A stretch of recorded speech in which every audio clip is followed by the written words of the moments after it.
wahlul 'uqdatam min lisani yafqahu qawli wa ba'. Hadis yang ke-2849 qala haddatsana Ali bin Hujr an Abi Hurairah radhiyallahu ta'ala anhu qala qala Rasulullah sallallahu alaihi wasallam asy'aru kalimatin, seindah-indah dan secantik-cantik ucapan yang telah dituturkan oleh bangsa Arab, kalimatul labidin, kalimatnya labid, ala kullu syai'in ma khalallaha batilu, sesungguhnya segala sesuatu yang selain Allah itu batil. Ala litanbih, ketahuilah, i'lamu kullu syai'in, segala sesuatu yang selain daripada Allah, batilu, artinya akan menjadi lenyap. Batil dengan mana mudbahil, akan menjadi sirna, fana dan pudar. Jadi dia ada dua rangkaian kata. Kelanjutannya wa kullu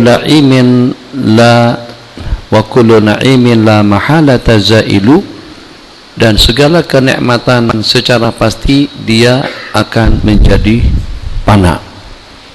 Jadi Nabi kita katakan betul dengan yang pertama tapi tidak betul dengan yang kedua, sebab ada satu kenikmatan yang abadi nanti dalam hidup umat beragama, itulah kenikmatan di dalam surga yang akan abadi selama-lamanya. Ala kulli syai'in ma khalallaha batilu, sungguhnya segala sesuatu itu selain daripada Allah akan menjadi fana, dan segala nikmat yang Allah bagikan itu akan menjadi lenyap dan sirna. Itu kelanjutan kata-katanya. Untuk yang pertamanya, segala sesuatu akan menjadi fana, itu betul. Semuanya akan ada kesudahannya, kecantikannya, kekuatannya, keperkasaannya, jabatannya, kedudukannya, hartanya, dunianya, politiknya, semuanya akan zail. Tidak ada satupun yang kekal di dunia. Dan dengan segala kenikmatan selain daripada kenikmatan akhirat pun juga akan berakhir. Ini diantara daripada lantunan poesi dan juga diantara daripada lantunan syair yang menurut baginda Nabi adalah merupakan seindah-indah ungkapan kata-kata. Apa yang kita dapat ambil daripada kata-kata tadi itu? Ini perkataan labid. Labid ini diantara daripada Islam dengan syairnya tapi masih belum percaya dan beriman kepada Allah Jalla wa'ala. Asy'aru kalimatin qalaha asyairu, seindah-indah perkataan yang diucapkan oleh seorang penyair Arab itu adalah kata-kata labid.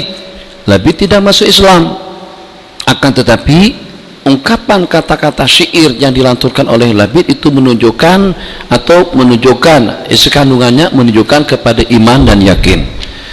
Dari kejadian atau juga daripada riwayat yang disebutkan di sini, maka dengan kita dapat mengambil satu kesimpulan, dapat mengisbat suatu hukum. Artinya boleh-boleh saja dengan kita memanfaatkan atau memanfaatkan, tah itu dengan usapan kata-kata, tah itu dengan produk, itu dengan usaha, itu dengan apa saja daripada orang-orang kafir, daripada non-muslim, asalkan tidak bercanggah dengan prinsip. Boleh-boleh saja dengan kita meminjam bahasa daripada orang lain, kata-kata daripada seorang orientalis, kata-kata daripada seorang musyrik, asalkan tidak bercanggah dengan pedoman hukum dan agama. Jadi sebagaimana yang lebih kita katakan tadi, tidak ada larangan ini kepada seorang kafir. Mungkin pertanyaannya ditanyakan, patutkah, bolehkah dengan kita melakukan lagu atau nyanyian daripada seorang fasik? Jangankan dengan seorang fasik, dengan seorang kafir pun, kalau ternyata di sana mengandungi hikmah dan rahasia dan juga ada makna yang tersirat di dalam kalimat yang diucapkan, silakan saja dengan kita mengongsikan bahasanya dan juga mengongsikan perkataannya, seperti yang saya sebut kemarin dalam satu nyanyian kita tahun 80-an. Hitamnya arang tak sehitam rambutmu, manisnya madu tak semanis senyummu, kaulah sayang pelitanya hidupku. Itu kata dia. Betul tak? Salah. Ada yang betul, ada yang salah. Hitamnya arang, tak sehitam rambutmu. Itu mungkin betul. Betul, ada rambut perempuan yang lebih hitam daripada arang, tapi manisnya madu tak semanis senyummu. Itu tidak betul. Tetap madu lebih manis, sebab madu ada gulanya, senyuman tak ada gulanya. Itu dusta. Macam mana senyuman mau dikatakan lebih manis? Nilai mungkin, tapi kalau dengan rasa jelas dengan madu lebih manis daripada senyuman. Jadi seperti itu, kita meminjam bahasa daripada mereka. Nabi kita juga pernah meminjam bahasa daripada labid yang kafir, tapi itu dalam rangka untuk apa saja? Sebab dalam rangka atau untuk menghubung kaitkan dengan pembicaraan yang pernah Nabi kita sebutkan sebelumnya. Al-hikmatu dallatul mu'min ainama wajadaha akhadaha. Hikmat itu adalah merupakan barang tercecernya seorang mukmin, di mana dia temukan dia berhak untuk mengambil dan mengutipnya. Jadi hikmat itu kadang-kadang daripada orang gila, kadang-kadang daripada partai politik, kadang-kadang daripada musuh, kadang-kadang daripada orang yang tidak keru-keruan, kadang-kadang daripada seorang penyanyi, kadang-kadang daripada seorang seniman. Asalkan bermanfaat, asalkan berfaedah, boleh kita kutip ucapan kata-katanya dan juga boleh kita amalkan. Qala bismillahirrahmanirrahim. Bab yang menyatakan terpenuhkan dongga salah seorang kamu dengan nanah lebih elok, lebih mendingan daripada terpenuhkan dengan syair. Jadi kata ulama yang dimaksudkan dengan hadis yang diriwayatkan oleh Sayyiduna Sa'd bin Abi Waqqas radhiyallahu ta'ala anhu, qala Rasulullah sallallahu alaihi wasallam, la ayyantali'a, dengan terisi penuh rongga salah seorang kamu dengan nanah, itu lebih elok min ayyam tali'a syi'ran, kalau sampai dada terpenuhi, lebih elok daripada terpenuhi dengan syair. Itu syair yang ada sanjungan, yang ada celaan, yang ada pujian, syair yang mengandungi bahasa-bahasa porno, syair yang mengandungi bahasa-bahasa celaan, syair yang mengandungi bahasa-bahasa haram yang tidak boleh dinyanyikan, seperti lagu yang senantiasa juga saya lakukan. Cobalah terka, apa itu namanya? Bentuknya bulat tidak berduri, bentuknya bulat tidak berduri. Cobalah terka. Terka, paham bahasa terka? Paham terka, tahu? Salah. Terka itu hanya tebak, coba duga, coba kira, coba disebut. Cobalah terka, apa itu namanya? Bentuknya bulat tidak berduri, bentuknya bulat tidak berduri. Jadi kata budak-budak kecil, bulat tidak berduri, manggis lah. Buah mangga lah. Kalau dengan buah durian, bulat tapi berduri. Ini bulat tapi tidak berduri. Yang 17 tahun ke atas lain lagi jawabannya. Hal tujuh kepemikiran itu kemana? Itulah dia dengan majalah mangga. Majalah mangga itu apa hubungannya? Banyaknya 1001 macam jenis buah-buahan di Malaysia. Kenapa mangga yang dipilih? Cemburu durian, sedangkan dia lebih manis.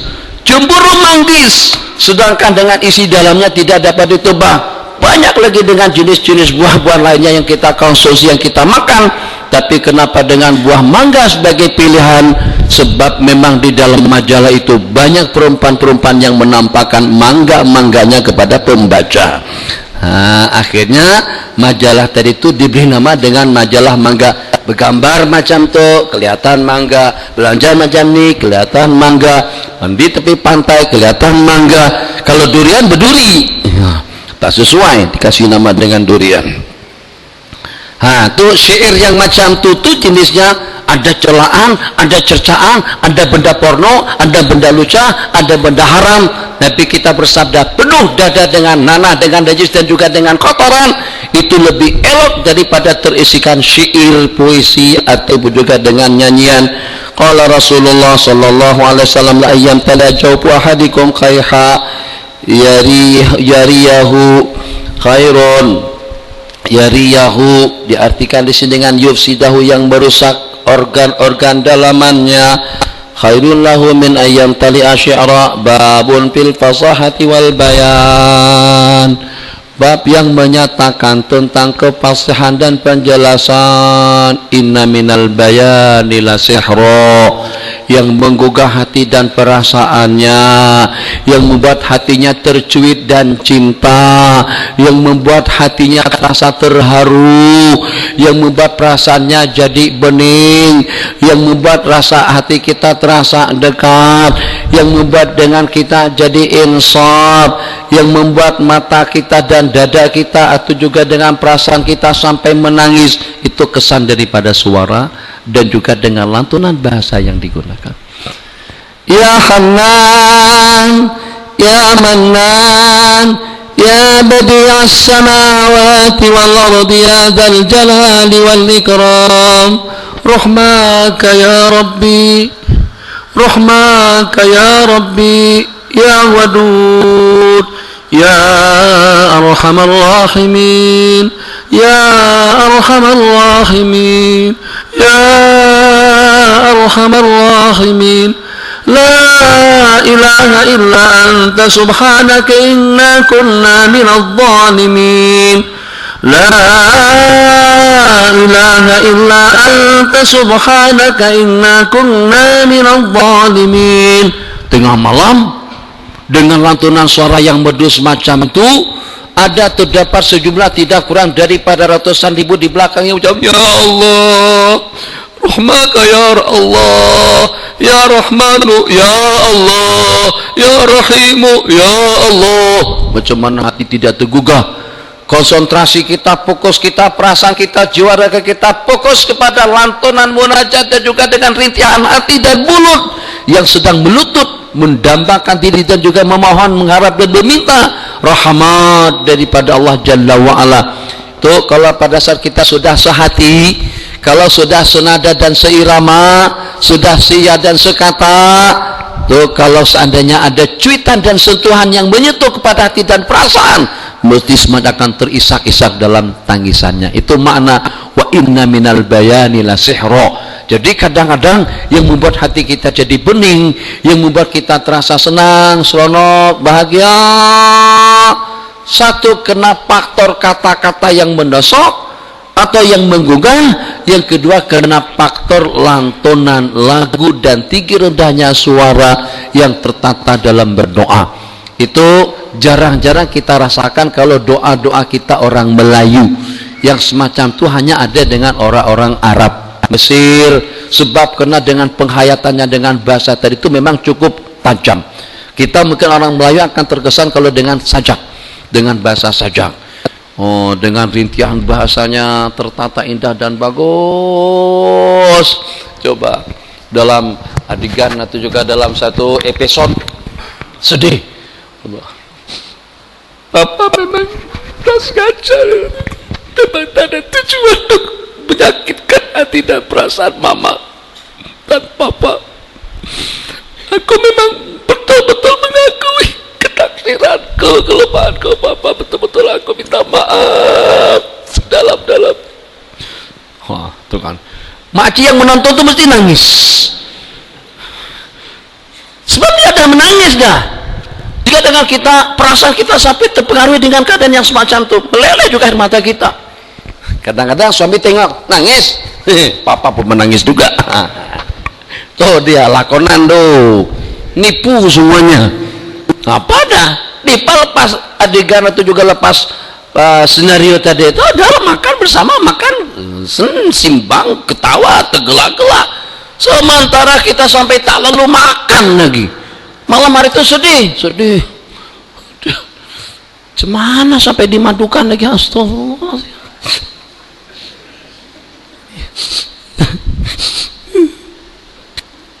Apakah disebabkan karena aku tak cinta?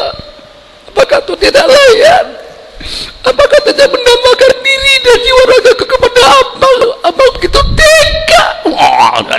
Nangis, nonton nangis semuanya. Nonton laki-laki senyap, ya ada yang nangis. Perempuan yang sensitif sekali. Ya Allah ya Arhamar Rahimin, itu mana wa inna minal bayani la sihra. Jadi bahasa-bahasa nyanyian itu memang bagus bahasanya, banyak yang bagus kalau memang isinya bagus. Innallaha yabghadu, sesungguhnya Allah Subhanahu wa taala yabghad, membenci al-baligha minar rijali alladhi yatakhallalu bilisani kama tatakhallalul baqaratu. Maksud daripada perkataan di situ, sesungguhnya Allah membenci dengan orang yang memfasihkan bahasanya, yang memainkan lidah dan mulutnya sebagaimana dengan lembu pada waktu dia makan atau mengunyah-ngunyah dengan makanannya. Jadi supaya fasih, jadi kata-kata disajakan, diatur. Kalau seandainya memang kita secara semula jadi, tidak dibuat-buat, ada masalah. Tapi kita nakal semuanya pakai syair, nakal semuanya secara teratur, nakal semuanya bagus dengan saja dan juga dengan penghujung yang sama. Jadi banyak dengan sajakan-sajakan yang ada dalam pendahuluan daripada mukaddimah, atau pendahuluan daripada salat dan salam, atau pendahuluan daripada tulisan dan juga dengan khutbah yang disampaikan. Kalau seandainya secara irtijal, secara spontan, secara semula jadi bagus dan elok, tapi yang dibuat-buat dan dipaksakan agar kita jadi fasih, itu yang tercela dan itu yang dimaksudkan di dalam hadis. Qala Rasulullah sallallahu alaihi wasallam, innallaha yabghadul baligha minar rijali alladhi yatakhallalu bilisani kama tatakhallalul baqarah. Naha Rasulullah sallallahu alaihi wasallam ayyana marrajul ala sathin laisa bimahjurin alaihi. Sesungguhnya Rasulullah sallallahu alaihi wasallam telah melarang seseorang tidur di atas tembok yang tidak ada pagarnya. Secara logiknya pun juga semacam itu. Sama sekali dengan baginda tidak menginginkan kehancuran, kebinasaan dunia dan akhirat, ekonominya, kehidupannya, keselamatannya, marwahnya, diri pribadinya, agar tidak terancam dengan bahaya dalam bentuk bahaya yang seperti apapun. Jadi dengan kita diajarkan segala-galanya oleh baginda Nabi, tata cara hidup yang ideal, tata cara hidup yang sempurna, tata cara hidup yang akan membawa kita ke dalam surga. Jadi diantara daripada larangan-larangan beliau, bahkan diantara daripada perbuatan atau dengan suatu akibat buruk daripada suatu perbuatan yang Nabi kita tidak bertanggung jawab, seseorang yang tidur atas pagar. Tuh kan ada pagar di situ, tuh pagar. Terus kita baring di situ. Kan ada orang yang berani spekulasi. Itu kalau seandainya kita tak sudah teranjak sedikit saja, tergeser sedikit saja, dia akan terjatuh. Nabi kita kata tidak boleh dengan Anda melakukan perkara-perkara yang spekulasi seperti itu. Jadi katakan saja hadis itu larangannya secara khusus. Larangannya jangan tidur atas pagar yang tidak ada dinding. Jangan tidur atas pagar yang tidak ada tembok penghalang di samping menyampingnya. Jadi daripada di sini kita kaitkan dengan perkara-perkara seumpamanya seperti dengan seseorang yang menyeberangi api, seperti dengan apa namanya rempet ke bahasa sini.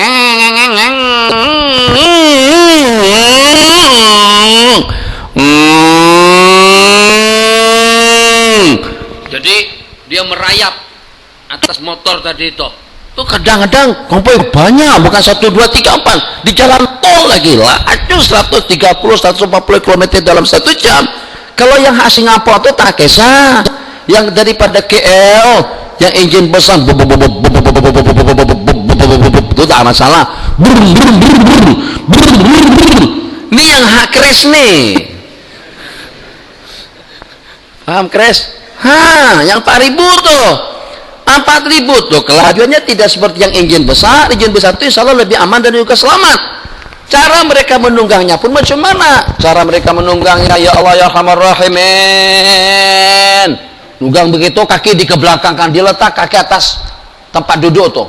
Jadi seperti berenang, dia berenang. Itu jelas hukumnya haram. bahkan itu dosa besar. Kenapa? Sebab membabitkan diri ila tahlukah, membabitkan diri kepada kebinasaan.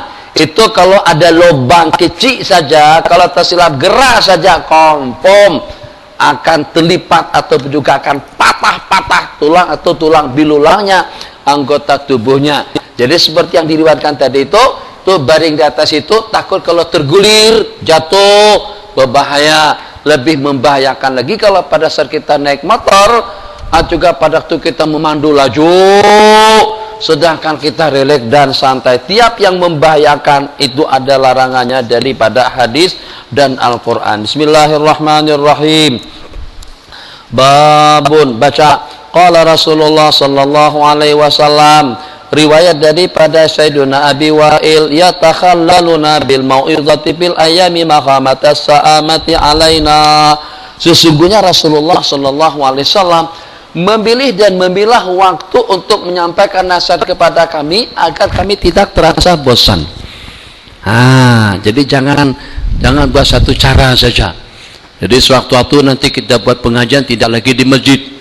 Di mana? Kita buat di gurun. Sewaktu-waktu kita buat pengajian di mana? Tepi pantai. Lepas pengajian mandi, bekelah, makan, nyate, bakar ikan, goreng ikan di situ. Nanti petang malam ngajian lagi. Sewaktu-waktu kita adakan pengajian di hutan. Tuh seperti itu. Ya tahalal asal makna daripada tahalul ya ta'ahaduna, artinya dengan beliau tidak menyasihati, tidak memberikan bimbingan, panduan dan pencerahan kepada para sahabat di sepanjang waktu, tapi ada celah-celah waktu, peluang dan kesempatan yang kira-kira kalau pada saat kita sampaikan memang mereka boleh menerima dengan baik. Tidak tiap waktu yang walaupun diminta oleh sahabat, macam mana kalau seandainya acara itu diadakan secara rutin, biar saban hari, biar saban minggu. Nabi kita kata bukan aku tak nak, tidak mau ingin memberikan panduan dan bimbingan pada tiap waktu, akan tapi khawatir kalau nanti dengan kalian sudah merasa bosan. Jadi dengan kita pandai-pandai membuat atau juga mewujudkan suasana dan keadaan yang kira-kira pembicaraan yang kita bicarakan tadi itu dapat dicerna dengan baik. Jadi jangan yang serius saja, baca saja. Sekali-sekala bercerita lama, sekali-sekala kita kongsikan pengalaman-pengalaman kita, sekali-sekala mungkin sedikit kita dengan sedikit dan tasbih untuk kita menghibur diri kita.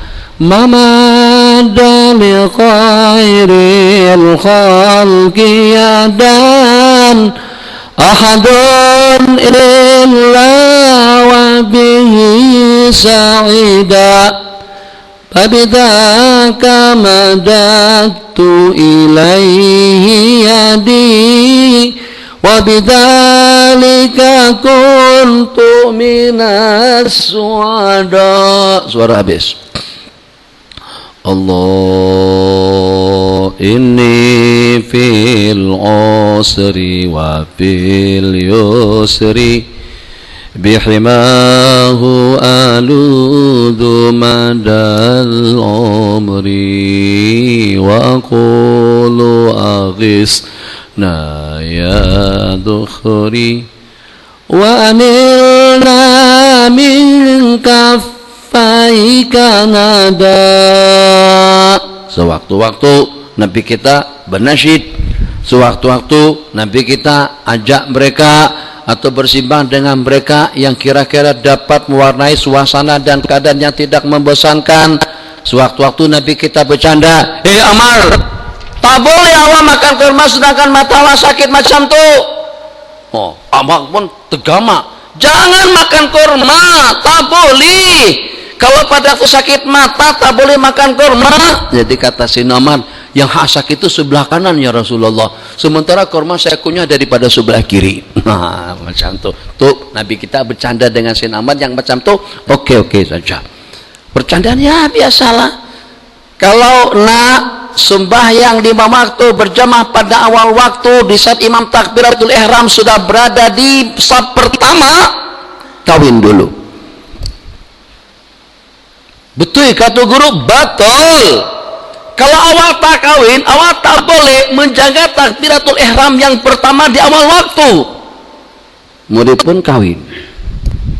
Setelah kawin tetap juga murid ini masbuk, tetap juga ketinggalan jamaah. Kadang-kadang tak berjamaah langsung, kata tu guru tambah lagi satu, supaya awak boleh menjaga takbiratul ihram di awal waktu, sehingga Anda akan mendapatkan ibadah yang dengan nilainya lebih afdal daripada dunia dan isi-isinya. Kawin dua, tetap juga masbuk, tetap juga ketinggalan waktu. Kata tu guru tambah lagi satu supaya jadi tiga. Dia tambah jadi tiga, masih tetap masbuk. Kadang-kadang oke, kadang-kadang tak. Kata tu guru tambah lagi satu sampai jadi empat. Setelah istrinya jadi empat, begaduh, berkelahi antara satu dengan yang lain, sehingga dengan dia sudah tak larat duduk di rumahnya, terpaksa harus mengungsi ke masjid. Sebelum masjid dibuka, dia tidur dalam masjid. Begitu tu guru datang ke masjid, tu guru buka pintu, justru dia yang membukakan pintu masjid. Tu guru mujarabkan. Sebab kenapa? Sudah tak boleh duduk di rumah, maka terpaksa cari tempat yang paling aman, tidur di masjid. Itu rumusannya. Itu patuannya. Kalau nak senantiasa selalu mendapatkan takbiratul ihram pada rakaat yang pertama, kawin sampai 4. 3 belum cukup. Qala innallaha yabghadul baligha minar rijal. Itu mana ya tahalal. Jadi jangan serius saja, kayu saja sampai murid tertidur lagi dalam pengajian. Nah, adalah sedikit humornya, adalah sedikit bercandanya. Nabi kita kalau pada duduk dengan para sahabat Nabi kita bercanda, Nabi kita akan ikut bercanda, asalkan yang dipercandakan sama mereka itu bukan satu perkara haram. Mereka simak akhirat, Nabi kita simak akhirat. Mereka simak dunia, Nabi kita juga ngobrol tentang dunia. Kalau mereka ketawa, Nabi kita senyum sebagai respon dan juga sebagai tanda setuju, restu daripada baginda. Bismillahirrahmanirrahim.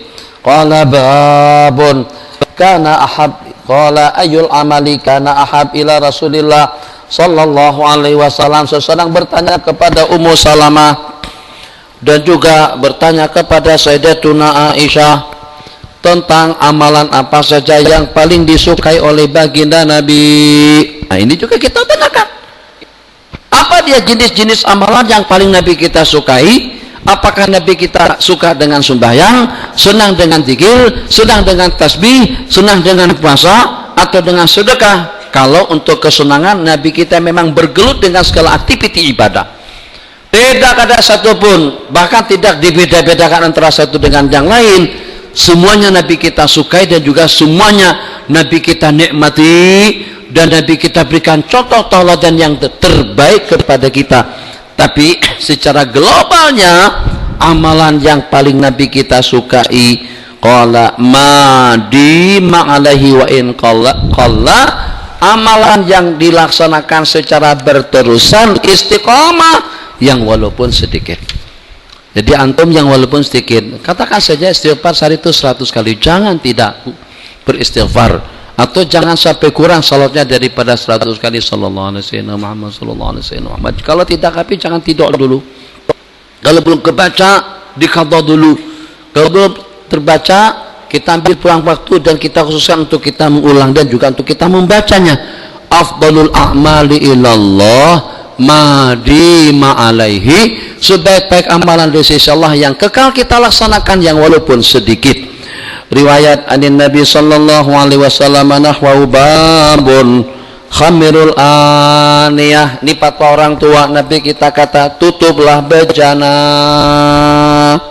ini dengan baldi, ini dengan jug, ini dengan kolam, ini dengan kolah, ini dengan deram. Jangan terbiarkan terbuka begitu saja. Khamiru, ditutup. Dalam sebuah hadis, kalau sana tidak ada penutup besar pun, cukup dengan membantangkan sebilah kayu yang panjang, lentangkan dengan iringan bismillah. Jadi pernah pada suatu ketika, salah satu daripada aulia ilahi salihin, tiap perkara sunnah diamalkan, tak nak terbiarkan air berdijak terbuka begitu saja. Maka kena mengingat telaga, sumur atau dengan perigi itu kan besar. Perigi kadang-kadang sampai sedepak lebarnya. Jadi kita nak tutup macam mana? Nah ditutup dengan apa? Treplek tidak ada pada masa itu. Akhirnya dengan yang berkenan tadi itu dia bantangkan satu bilah bambu senang, dengan iringan Bismillahirrahmanirrahim dipajangkan semacam itu. Dia sekarang tidak ada penutupnya. Oke, kita sekarang udah mau tidur. Jadi kita tutup macam mana? Kalau seandainya ada dengan seumpama bila, mungkin kita dengan bila. Kalau tak ada ya apa boleh buat, mungkin kita bantangkan sesuatu yang agak keras sedikit lah, letakkan macam itu saja. Atau kalau tak ada kita letakkan pen, tak ada pensel atau yang sejenisnya. Jadi di esokan hari, di subuh harinya dia melihat satu ekor ular terlilit di atas bilahan kayu tadi itu. Nak masuk ke dalamnya dia tidak mampu. Itu berkat pemeliharaan daripada Allah dengan iringan kata-kata Bismillahirrahmanirrahim. Itu makna daripada hadis satu. Nabi kita cadangkan, Nabi kita nasihatkan kepada kita, dan ini adalah amalan daripada orang-orang tua kita dahulu. Yang pertama, khamirul aniyah, tutup bejana. Yang kedua, wa auku al asqiyah, auku kalau dengan khamir ditutup, kalau dengan auku diikat, dan ikatlah al-asqiyah. Al-asqiyah itu maksudnya bejana yang dibuat daripada kulit yang ada mulutnya, itu ditutup supaya airnya tidak terkeluar. Wa ajibul abwaba, dan tutup tingkap, tutup pintu sebelum tidur dan juga pada masa senja. Jadi katakan saja kalau dengan rumah kita tidak terkena arus angin, kalau kita tutup tingkap kita akan kepanasan. Tetap juga dengan kita beramal dengan sunnah. Kira-kira pada pukul 7 tepat, pukul 6.45 sampai pada pukul 7.15 paling tidak, jangan ada satu tingkap, jangan ada satu jendela, jangan sampai ada satu pintu pun yang terbuka. Nabi kita bersabda, tutup jendela, tutup tingkap, sebab syaitan berkeliaran di waktu senja. Nanti lepas kita tutup, selesai salat maghrib, selesai sembahyang isya, kena kita kepanasan, selesai maghrib apa tingkap kita buka kembali. Tapi pada masa senja kita tutup, baik pada waktu kita pergi ke masjid atau pada waktu kita berehat di rumah, sembahyang berjamaah di rumah. Peralihan antara detik-detik terakhir waktu petang dengan permulaan daripada waktu malam atau di masa senja, itu pintu memintu tingkap meningkap kita tutup. Nabi kita bersabda, hadis yang kedua tadi yang kita riwayatkan, selain daripada mentahmir, menutupi bejana, mengikat tempat-tempat air, wajibul abwab, menutup pintu, setelahnya baru kita buka. Yang keempat, wa'atbi'ul masabi, dan padamkan lampu. Yang paling masalah sebagaimana saya sebut tempo hari, kalau di asrama, kalau pada masa kita pergi umroh, pada waktu kita pergi melaksanakan haji, di kamar kita tuh ada dua kumpulan yang berbeda. Atau kita berteman dengan orang yang tak boleh tidur kecuali kalau mati lampu dimatikan. Yang satu tidak boleh tidur kecuali kalau pada saat dengan lampu dinyalakan. Ini masalah. Akhirnya yang satu ini pajam, yang satu sudah mengorok, sebab dia tidak boleh tidur kalau dalam suasana terang benderang. Dia nyalakan lampu terang sekali, dia sudah. Sementara dengan kita tak boleh tidur. Kenapa? Karena terang benderang. Bangun, kita matikan lampu. Kita matikan lampu, kita juga mengambil alih tugasnya dia. Dia terbangun, terjaga, tengok suasana gelap, terbangun dia. Bangun, dia nyalakan lagi lampu. Akhirnya sampai subuh tidak ada yang tidur. Itu susah. Makanya itu yang paling syok itu macam mana? Pastikan rombongan dulu, bukan kampung dengan kampung, bukan daerah dengan daerah. Makci siapa dengan makci siapa, mak siapa dengan mak siapa. Kumpulan yang mengorok kumpulkan 6, semuanya yang mengorok. Apa mengorok? Bertengkur, berdengkur. Yang berdengkur 6. Siapa yang ngerasa tidur berdengkur, bilik 6, ngumpul, biar situ jadi seperti musik.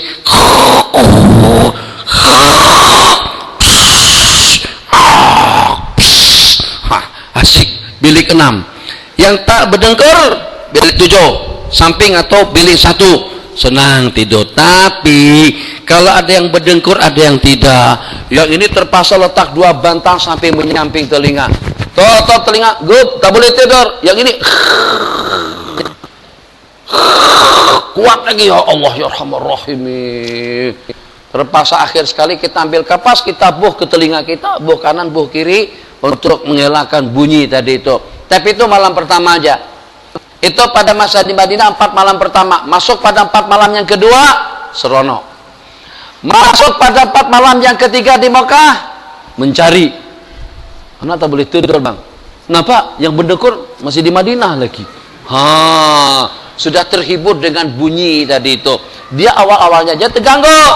Kalau udah 2, 3 dan 4 sudah terasa nikmat dengan bunyi-bunyian yang semacam itu. Sudah sebati dengan bunyi. Bahkan lepas balik daripada kalau di rumah tidak ada yang berdengkur, dia tidak boleh tidur. Kenapa, bang? Sudah terubah kebiasaan. Jadi kebiasaannya sudah terubah. Bismillahirrahmanirrahim. Hadis. Qala wa atfi'ul masabih, dan matikan lampu sebelum tidur sunat. Alhamdulillah sekarang lampu kita sudah ada yang remang-remang, sudah ada yang dapat kita maafkan. Afdalnya mati dilampukan, apalagi kalau dengan lampu yang dahulu. Fainal puwaisi, kata sesungguhnya dengan tikus, mungkin saja dia tarik sumbu lampu, maka akan hangus membakar rumah semuanya. Tikus itu pandai.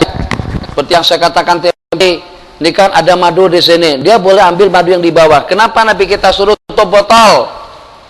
Nabi kita kata ikat, Nabi kita kata khamiru. Ada madu, ada minyak, ada kecap, ada sambal, ada apa saja. Kadang-kadang tikus juga dia punya selera. Nah, dia tahu, dia beda-bedakan. Ini ada belacan, ini tak ada belacan, sambal belacan. Kenapa? Untuk makan. Kemarin tuh pada masa makan, kan mengajar di masjid, saya sebut berkali-kali. Itu keterlaluan, kurang asam betul tuh. Selalu saya sebut kurang asam, kurang asam. Kebetulan malam hari itu makan nasi minyak, daging dengan kuah asam. Jadi kata kawan-kawan, kurang lagi nih, ini kurang asamnya nih, ini kurang asam nih. Teringat, tergelak semuanya kurang asam. Bab kita perumpamakan kurang asam, kurang garam. Nah, itu kepada orang yang kurang. Nah, kita sebut dahulu kurang aja, kita tanah subur lagi, kita sebut dengan kurang asam. Sekarang pada masa kita makan di tempat Dr. Ilyas, nasinya banyak, dagingnya banyak, asamnya kurang. Jadi pada saat itu kata Nur atau kata si Pak Haji Paris, ini kurang asam. Ini kurang asam. Kurang asam itu lain lagi penafsirannya, diikut tempatnya. Kalau kurang asam dengan makanan, memang asam yang kurang. Tapi kalau kurang asam dengan pergaulan, itu memang kurang pendidikan. Bismillahirrahmanirrahim. Qala Rasulullah sallallahu alaihi wasallam, idza safartum fil khisbi. Ini cerita dahulu, apabila kamu bermusafir pada masa subur, fa'atul ibila habbaha minal ardi, maka bagikan peluang kepada ibil, kepada untuk dia berehat dan juga untuk dia mencicipi, untuk dia makan tanaman, atau juga dengan tumbuh-tumbuhan, atau juga dengan rumput-rumputan yang subur. Qala wa idza safartum fi sanati, tapi kalau pada tu kalian musafir di masa kemarau, babadiru biha niqyaha, maka bersegeralah kalian menggunakannya. An-niqyu baqiyatun niqyi wa huwal muh, maksudnya kekal-kalah tenaga dan kekuatannya. Jadi jangan sampai santai. Kalau pada waktu kita musafir dengan menggunakan tunggangan, sedangkan samping menyamping itu kawasannya subur, yang memang terasa betul kawasan subur dan juga dengan pemandangan yang cantik di Maroko. Jadi saya tidak mengira Maroko secantik itu. Setelah kita melihat pegunungan tempat kita yang ada pohon-pohonannya, ternyata kalau dengan gunung-menggunung kita itu dengan pohon-pohonannya tinggi. Di Maroko yang menjadi tanaman liar atas gunung pegunung mereka, atas gunung-gunung mereka, itu adalah bunga-bungaan. Kuning, hijau, merah, putih, cantik sekali. Dari Riyad Rabat ke Pes, kemudian ke Tetuan, kemudian kita pergi ke Tanjah. Tanjah berseberangan dengan Spanyol. Perawakan orang-orang Maroko mirip seperti perawakan orang kita. mereka kacukan daripada dua negara Eropa, satu kacukan Perancis dan juga dengan kacukan daripada Spanyol. Dikatakan budaya mereka di sana, kalau makan minum mereka itu ala Yahudi. Kalau dengan peradaban dan juga dengan penataan rumah tangga mereka itu ala Perancis. Sementara kalau dengan agama mereka adalah agama Islam. Kenapa orang-orang Maroko memakai tailasan atau memakai bornos? Bornos yang kopiah yang ada yang sekaligus menjadi satu dengan baju kruk ke muka itu namanya bornos. Jadi dikatakan itulah Muslim Spanyol. Ketika Spanyol jatuh kepada salib, jatuh kepada Kristen, maka mereka-mereka yang ingin melarikan diri ke Maroko, mereka memakai bonus yang macam itu supaya tidak kelihatan muka secara sembunyi-sembunyi, melarikan diri dan juga menyelamatkan akidah daripada cangkraman salib. Jadi beberapa hari, kalau tidak salah kami dalam 10 hari pernah di Syah, di Syahrum, udah balik dah. 10 hari di sana, lihat beberapa daerah, Masya Allah tabarakallah, ada satu kawasan yang panas betul, semuanya gersang. Tiap daerah bangunannya sama.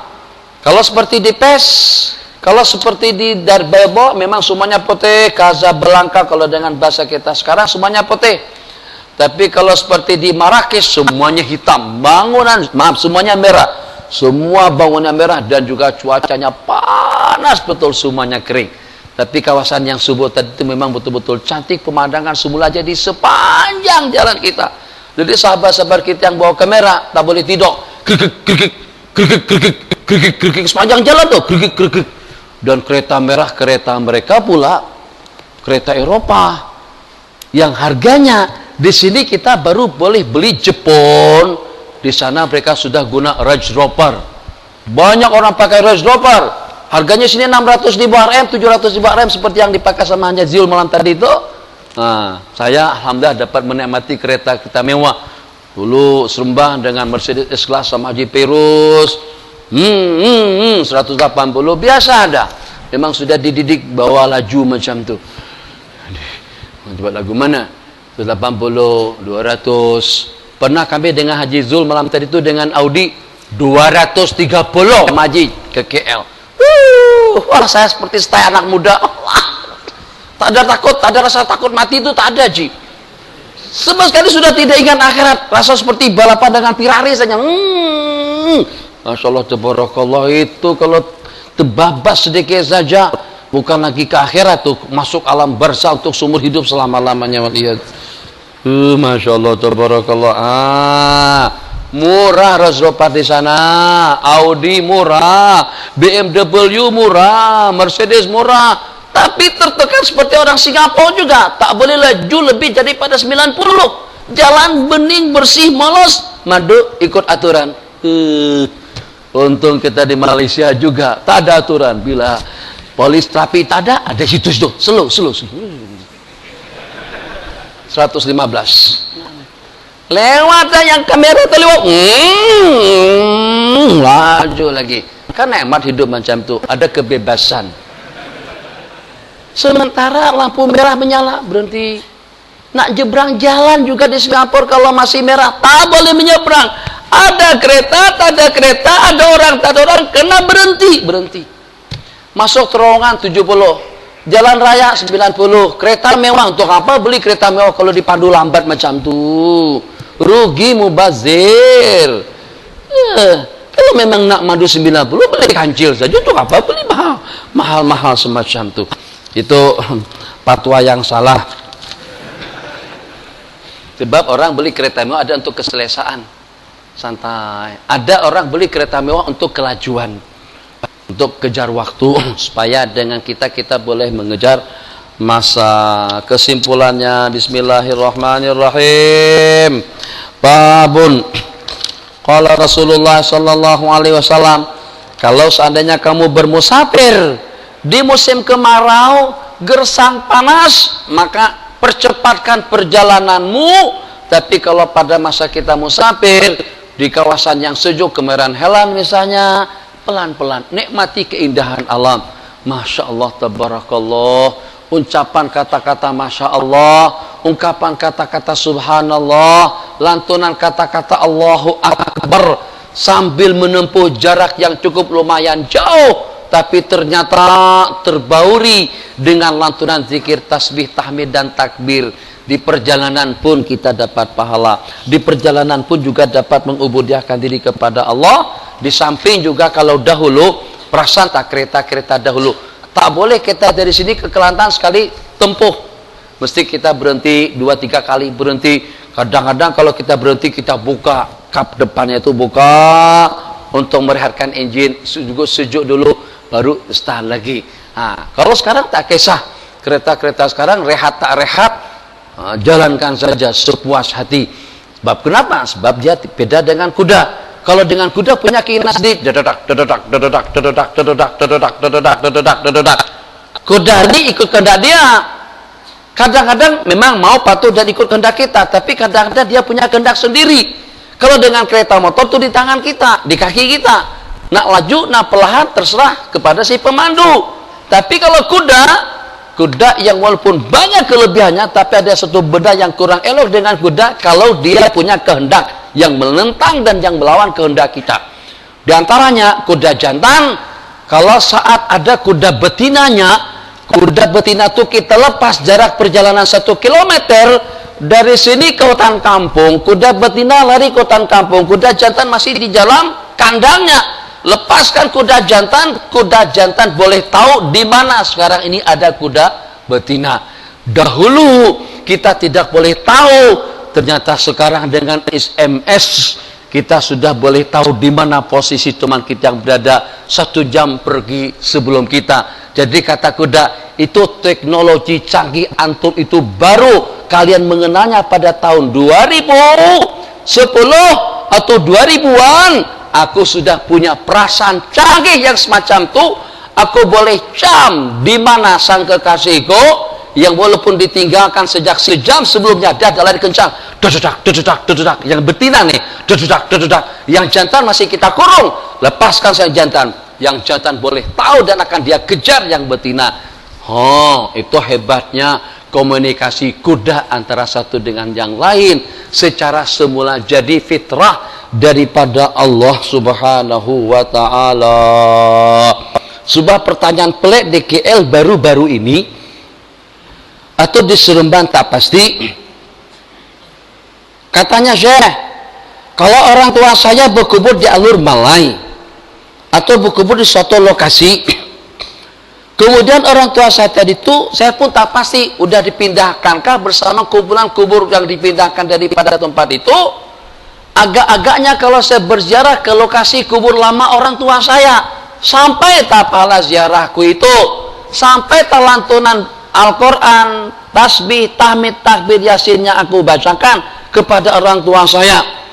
Itu pertanyaannya pelik kan? Sampai tak kira-kira. Saya pun kepala kosong daripada jawabannya.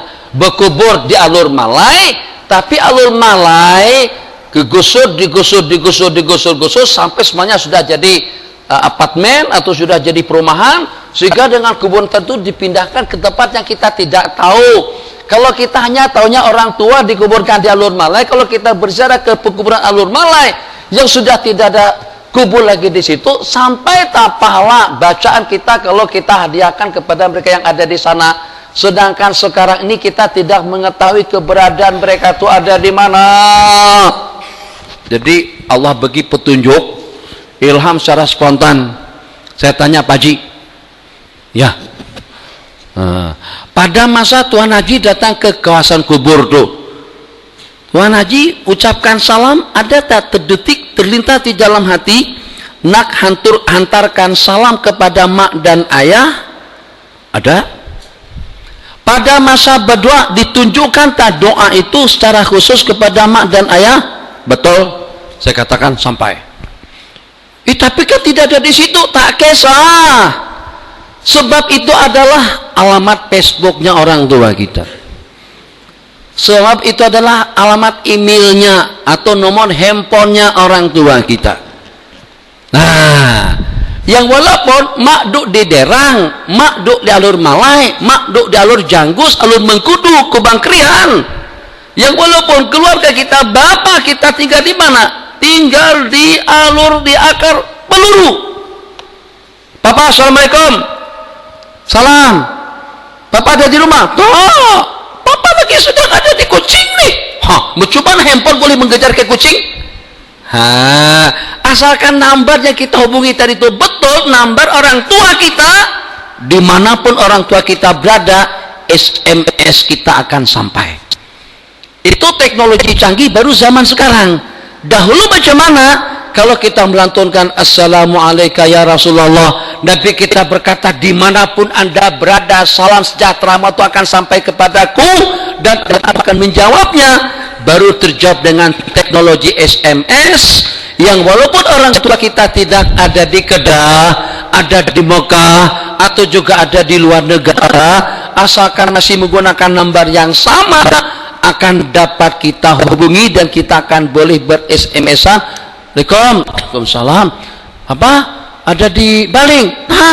Bapak bukan di Bali, Bapak di Sarawak, Bapak di Sabah, Bapak sedang ada di Lahan Datu. Lahan Datu kah? Bagan Datu kah? Bagan Datu, bukan Lahan Datu. Lahan Datu yang hak Sabah Sarawak tuh Bagan Datu Perak. Saya sudah sampai ke Bagan Datu baru-baru ini. Di suatu perkara yang aneh di Bagan Datu, ada satu, kita berhenti dalam 10-15 menit lagi. Jadi di Bahan Datu, Bagan Datu, satu pondok pesantren, kalau tidak salah namanya Tauhid, lebih kurang macam tuh, orang yang mengaji di situ bahasa Jawa, ngaji dengan bahasa Jawa, belajar bahasa Arab, diterjemahkan kepada bahasa Jawa, baru diterjemahkan kepada bahasa Malaysia. Budak-budak yang mengaji di sana semuanya budak-budak Malaysia, tapi belajar bahasa Jawa. Pelek tak? Bukan pelek, pelek bin ajaib bin aneh. Kenapa Ustaz? Jadi kalau kita nak tahu lebih pasti, kawasan sana itu memang kawasan orang Jawa. Di antaranya Datu Zahidi. Nah, di apa tuh? Lengkapnya nama beliau? Nah, Zahid Hamid. Zaid Hamidi itu beliau asal daripada Yogyakarta, tapi jadi warga Dagan tadi Datu. Apa tadi? Bagan Datu. Tuh di situ. Dia orang yang ngaji di pondok sana tuh semuanya bahasa Jawa. Kemudian mereka buat kasidah bahasa Jawa lagi. Kan ada yang punya Habib Syekh yang Jawa tuh. Semuanya pandai melantunkan. Anak tanya paham tak? Entah katanya. Ada yang paham, tapi pandai melantunkan bahasanya. Penting rentaknya betul. Masalah tak paham tuh, paham orang yang paham. Macam juga waktu kita doa bahasa Arab, Ya Arhamar Rahimin, saluka ridhaka wa jannah, Allahumma ighfir lana, Allahumma arhamna ya karim, arhammal mahmumin wa nafis kalbal makrubin. Bahasa Arab segala terjemahkanlah ke bahasa Melayu. Tidak masalah ya akhi. Allah memahami semua bahasa yang kita gunakan. Kita pakai bahasa apapun. Kalau kita pakai bahasa orang asli pun, malaikat tahu maksudnya apa. Yang penting Allah tahu. Lain hanya kalau tak paham dengan bahasa kita. Kalau Allah memahami dengan semua bahasa, kita gunakan bahasa apapun untuk kita melantunkan doa kepada Allah. Terakhir, qala bismillahirrahmanirrahim. Yaqulu wa idza safartum bis sanati babadiru bi niqyaha utukhaha wa idza qarrastum fajtanibut tariq wa idza arrastum, dan apabila kalian hendak berehat maka mengelaklah daripada kawasan tengah jalan. Jadi kata mak mertua di Perak, Nur tidur di mana? Ya tidur tengah jalan. Nah, kan tidur tengah jalan, Kelantan, Kedah, KL, daripada ke Kuala Kansa masuk kawasan jalan dalam, bukan jalan Tadato, masuk Kuala Kansa jalan street nyaman, tapi banyak paluan kampung di situ sampai ke Gerik, Jeli ke Kelantan. Tidur di mana? Tidur tengah jalan. Jangan tidur tengah jalan, bahaya. Tidur tepi jalan. Yalah, memang tepi jalan lah. Akhir kita tidur tengah jalan. Tapi nak buat lagu mana selalu disalahkan kalau macam tu. Oh, la ilaha illallah. Jadi subuh Gerik, sepanjang subuh di Gerik. Nak singgah di Greek dah kelewatan tuh macam mana ceritanya? Atau betul? Kira-kira masih ada dalam setengah jam lagi sebelum subuh. Nak singgah di Greek, Greek perasaan ada Salim restoran tuh. Sebat pernah Salim restoran? Jalan-jalan lah, jangan duduk kuda aja. Supaya tahu R&R yang ada di seluruh Semenanjung nih. Ada satu Salim restoran, kepala ikan macam-macam, situ besar, restoran itu besar. Selalunya bas-bas dan lain sebagainya singgah di situ. Prambanan, situ Kelantan, sini Bali, Kedah, apa segala macam. Sana ke KL, situ entah kemana tak tahu, pikir sendirilah cara akan sampai kemana. Jadi nak singgah di situ waktu subuh masih setengah jam lagi. Saya belajar.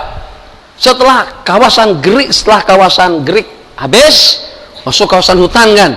Oh, sudah mulai hutan. Laluan gajah liar. Jalan. Anak-anak tidur, mama pun juga tidur. Saya mandu sendirian. Nak singgah cari surau untuk sembahyang subuh. Jadi kira-kira dalam perjalanan 15 menit kalau tak salah ada satu buah surau yang terpencil pinggir jalan. Gelap. Masuk situ ada satu lori singgah, 2 orang makmum, 1 orang imam, 1 orang makmum, 2 orang dah sembahyang. Saya nyusul berikutnya. Masuk ke tandas belakang, berarti ada bunyi orang mandi. Orangnya tak ada, tapi bunyi ada orang mandi. Masya Allah, merinding bulu roma pada. Hujan gerimis, suasana gelap, orang tak ada, tinggal kita seorang saja lagi. Anak-anak semuanya tidur. Masuk tandas, tandasnya ada 3. Tandas yang kita masuki, tandas yang di samping. Tandas yang di samping ini bunyi orang mandi, tapi tidak ada manusianya. Mana? Masuk sembahyang, Allahu Akbar. Entah siapa yang jadi makmum di belakang tak kisah. Tuh, tinggal jalan. Makanya tuh Nabi kita larang musafir sendirian. Nabi kita bersabda, ar-rakibul wahidu syaitan. 1 orang musafir syaitan, 2 orang musafir 2 syaitan, 3 orang musafir baru jamaah. Kalau 2 begaduh bertumbuk, mati salah satunya. Siapa yang menghalang atau juga siapa yang menyabarkan? Tapi kalau 3, 1 yang jadi pengaman. Kalau seorang diri pancit, misalnya laluan gajah liar tuh kalau pancit kereta macam mana? Taya pancit macam mana? Berhenti, gelap. Hari hujan gerimis.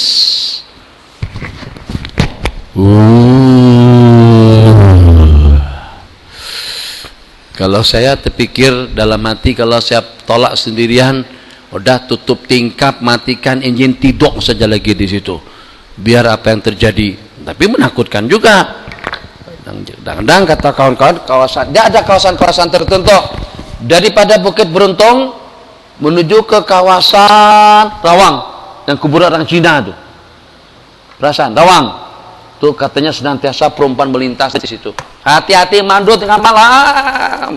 Kadang-kadang ada seperti perempuan mengawai. Bye bye. Bapak tengah malam di situ buat apa? Berhenti salah, tak berhenti pun juga salah. Kawan-kawan lagi sedang mandu dalam kereta sendirian. Tengok cermin, ada 2 orang perempuan di belakang. Jangan tengok, jangan terperanjat. Macam mana jangan. Kalau hati sudah ketakutan macam tu, senang saja bilang jangan terperanjat, jangan takut. Ini hantu nih, macam mana jangan takut? Jadi katanya fatwanya, nasihatnya, kalau pada masa kita mandu ternampak di cermin ada perempuan, ada penumpang, pada kita seorang saja, jangan menoleh. 1, jangan terperanjat. 2, yang ketiga, jangan takut, baca ayat kursi. Senang saja keluarkan fatwa macam tu. Kita begitu tengok sudah menggigil, sudah tak terkontrol. Nih, string kita sudah tidak terbabas. Kalau tengok tu memang kalau kita tengok ke belakang akan terperanjat. Jadi katanya cara yang terbaik baca ayat kursi. InsyaAllah ajak simbang. Cik, kalau tak ada keperluan apa-apa, kalau nak sekedar ikut numpang saja, masuklah dalam bonet belakang. Tapi jangan duduk belakang sini, aku jadi ketakutan. Kalau ini memang bukan kereta Ci, eloklah numpang naik lori kah, naik bus kah, tapi jangan ikut dengan aku. Insya Allah dia menghilang. Bacakan kursi, insya Allah hilang. Itu fatwanya. Mana ada seperti kata pramugari, tolong pelampung pelampung baju pelampung jangan dipindahkan daripada tempatnya. Dan apabila berlaku pendaratan secara darurat, maka ikutlah arahan anak kapal. Apa? Anak kapal mati awal daripada kita lagi. Mana ada? Kalau kapal satu sudah terhampas macam tuh, ikut arahan siapa? Tak ada arahan lagi. Katanya keluarlah secara beratur. Ini pintu ke-8, pintu ke-11 ada dua di samping belakang, dan 2 di samping tengah, dan 2 di samping muka. Dan apabila berlaku pendaratan darurat, maka ikutilah arahan anak kapal. Ikuti arahan anak kapal saja, anak kapal macam mana, sama-sama matilah. Dan saya paling tak dengar ada arahan seperti itu. Sebab agak sinis, seperti kita dikhayalkan dengan benda-benda yang menakutkan dan merisaukan hati. Jadi seeloknya benda-benda kecemasan, benda-benda yang membahayakan macam itu tak payah disebutlah, tak payah disebut supaya kita lebih aman dan selamat. Ya paling tidak kita tak diri kita ini tersiksa sebelum ada cobaan dan tantangan hidup.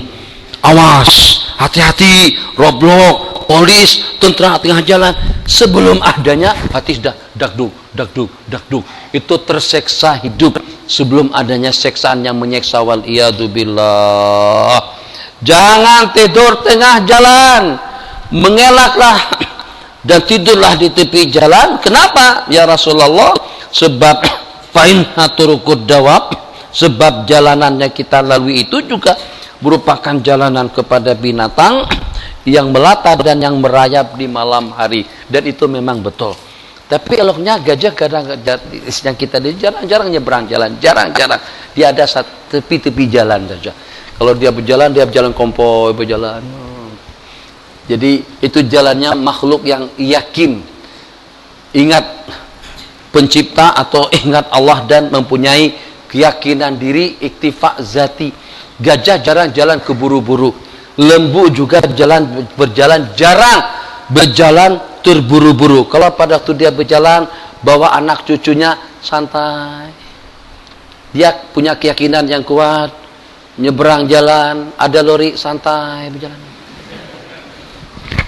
Sampai anak-anaknya pun dididik tawakalnya tinggi, punya tawakal tinggi. Kita tidak pernah melihat binatang seumpama lembu. Lembu punya tawakal yang cukup kuat. Sampai anak yang baru lahir pun juga sudah tertanamkan keyakinan yang kuat. Musibah, madarah, menapat itu adalah daripada Allah Jalla wa'ala. Sehingga kalau dia anak berehat tengah jalan, dia baring saja lagi dengan anak-anaknya. Kereta ada, bus ada, lori, santai saja dia di situ. Kalau kita tak halau, dia tak lari. Kenapa kata dia? Sebab makan mati itu di tangan Allah Jalla wa'ala. Ada sembarang soalan? Bang Hafiz, salam.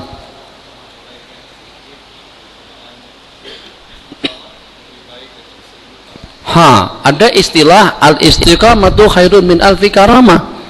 Artinya istiqamah itu lebih elok, lebih mendingan, lebih mulia daripada 1000 karamat. Sebab yang walaupun kedua-duanya itu daripada Allah Jalla wa'ala, tapi kalau dengan seumpama istiqamah itu cabarannya nafsu setan. Sementara kalau dengan seumpama al-karamah itu adalah merupakan peluang dan kesempatan yang paling bermanfaat bagi syaitan. Artinya apa? Ini penafsiran tidak mutlak seperti itu, banyak penafsiran, tapi diantaranya seperti itu. Kenapa dikatakan istiqamah lebih baik daripada 1000 karamat? Sebab dalam istiqamah itu ada mujahadah. Kita kena komitmen, kita kena perjuangan, kita kena mujahadah, kita kena melawan nafsu, sehingga dengan kita dapat melaksanakan tugas kita dengan baik, kita istiqamah. Sementara sebaliknya kalau dengan karamah, suatu anugerah yang Allah bagikan kepada seseorang yang diri kita boleh tergadaikan. Mungkin kita jadi maghrur, terpedaya mungkin kita jadi sombong, mungkin kita jadi angkuh. Dalam waktu yang sama, setan berpeluang banyak untuk membuat kita jadi ego, membuat kita jadi angkuh, membuat kita jadi sombong dengan satu karamat kelebihan yang kita miliki. Tapi kalau dengan istiqomah tadi itu kita mujahadah melawan di situ, setan terkejar. Jadi kalau dengan bahasa lebih mudahnya, kalau dengan istiqomah itu berarti kita melawan setan. Sementara kalau dengan karamah, setan mendapatkan laluan untuk menunggang kita, untuk memperangkap dan juga untuk menjebak kita. Jadi karena itu, di samping kalau dengan karamah dia sewaktu-waktu saja. Kalau terdapat 1000 karamat pun, tapi kalau tidak ada istiqamah, istiqamah lebih baik. Sebab keistiqaman kita itu adalah untuk selama-lamanya sampai kita kepada penghujung ajal, sampai kita kepada penghujung hidup.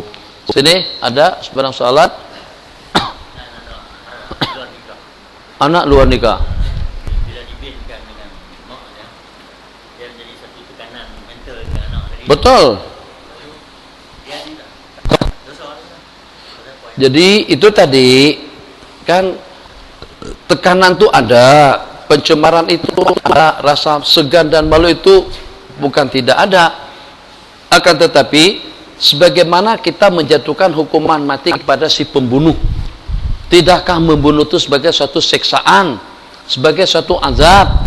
Nah, jadi dengan kita atas pertimbangan memang itu adalah sebagai suatu hukuman berat yang kita jatuhkan kepada orang yang berzina, itu dengan hukuman rajam sampai mati.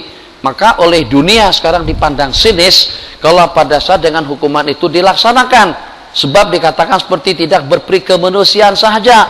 Sebenarnya itu kalau dipandang secara zahir, tapi yang secara pada hakikatnya, kalau kita pandang secara hakikat, justru dengan menjatuhkan hukuman rajam, satu yang akan jadi korban karena dijatuhkan hukuman rajam sampai mati, akan tapi kita akan dapat memberikan pelajaran dan pengajaran kepada orang ramai, kepada pemuda dan pemudi untuk tidak terbabit dengan perkara yang sama.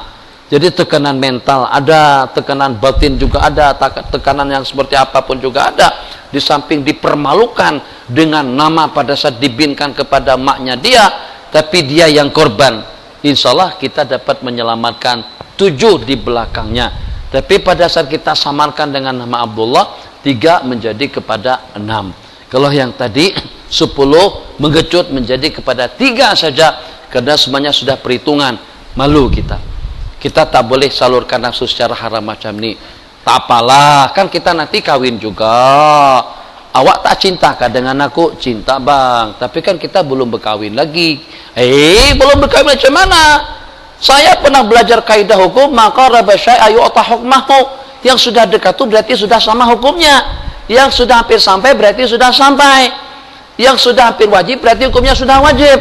Nah, kita ini sudah hampir menikah, samalah kita sudah seperti pasangan 2 laki istri. Ada masalah apa? Mak tak tahu, ayah tak tahu, tak apalah. Nanti kita kawin, dengan kawin sudah tertutupi segala-galanya. Tanah, awak tak prasangka, bang tak prasangka. Tuh, yang situ tuh binnya kepada mak dia. Nak macam tuh kan nanti anak kita. Akhirnya kedua orang tadi itu boleh sedar dan juga boleh membackup untuk tidak terbabit dengan perkara yang sama. Rabbana atina fid dunya hasanah fil akhirati hasanah wa qina adzabannar. Subhanakallahumma wa bihamdika asyhadu an la ilaha illa anta nastaghfiruka wa natubu ilaik. Walhamdulillahi rabbil alamin. Insyaallah kita berjumpa kembali selepas maghrib. Bukhari kita baca apa? Tajuk Bukhari tentang apa, Ahmad? Babul Haji. Oke, nanti maghrib kita baca, dalam setengah jam kita baca kitab Sahih Bukhari. Selepas azan dan selepas Isya baru kita praktek sembahyang secara sunnah insyaallah. Tapi kita harapkan tepat waktu. Jemput makan ke rumah masing-masing. Assalamualaikum warahmatullahi wabarakatuh. Nah, insyaallah kita akan berjumpa pula